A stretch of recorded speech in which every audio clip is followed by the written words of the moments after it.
Before we pin down our frog, we're going to check out what's inside his mouth. And to do that, as you can see, it may be kind of hard to open up his mouth. So what I want you to do is open it up as much as you can.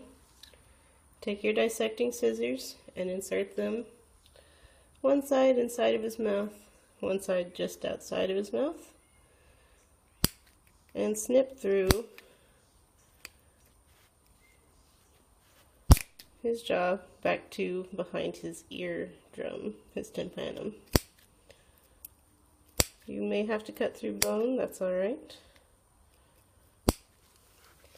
And we need to do the same thing to the other side. Insert one side of the scissors into his mouth, keep the other side out, and cut through.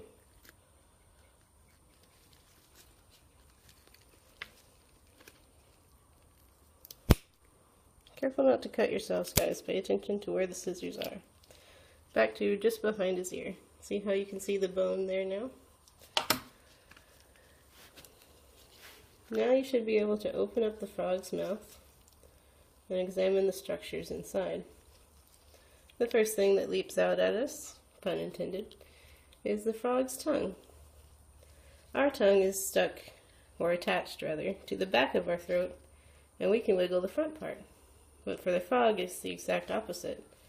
The frog's tongue is attached to the front of his mouth, which allows him to flip his tongue outward and catch prey. Remember, when he's alive, it's quite sticky. Inside the frog's mouth, we can examine this rigid row of maxillary teeth. They don't really feel like teeth, they just feel like a firm ridge. And you'll see these two structures inside his mouth if you poke them. They do feel firm and kind of sharp. Those are his volarine teeth.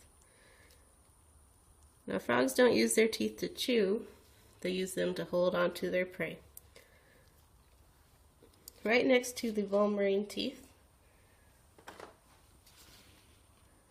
are these two holes. Those holes are his internal nostrils. Remember, frogs breathe through their noses. So outside is his nose, nostrils.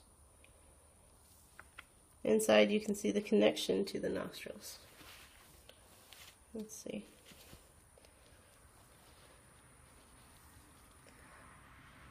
He has a roof of his mouth. Down at the back, if you look above, you'll see that that's his ear. He has a structure inside of his mouth called the eustachian tubes that connect the ear to his mouth. It helps equalize pressure so that they can hear very well.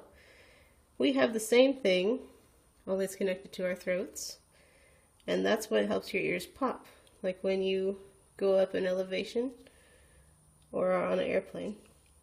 If you stick the probe through the eustachian tube, you can see the probe wiggling on the other side of his tympanum, his ear. Let's see. At the back of his throat, you can see the opening to his esophagus. Just right there. And his glottis, which is where he breathes through. You can open it up. And if we have time, we will stick a pipette into his glottis once we have his belly open so we can see his organs and see if we can see him breathe by inserting air into his lungs. The opening to his stomach is behind the glottis. It is the little slit back there. Behind the glottis is the opening to the esophagus. So the glottis opens up. Behind the glottis is the opening to his esophagus.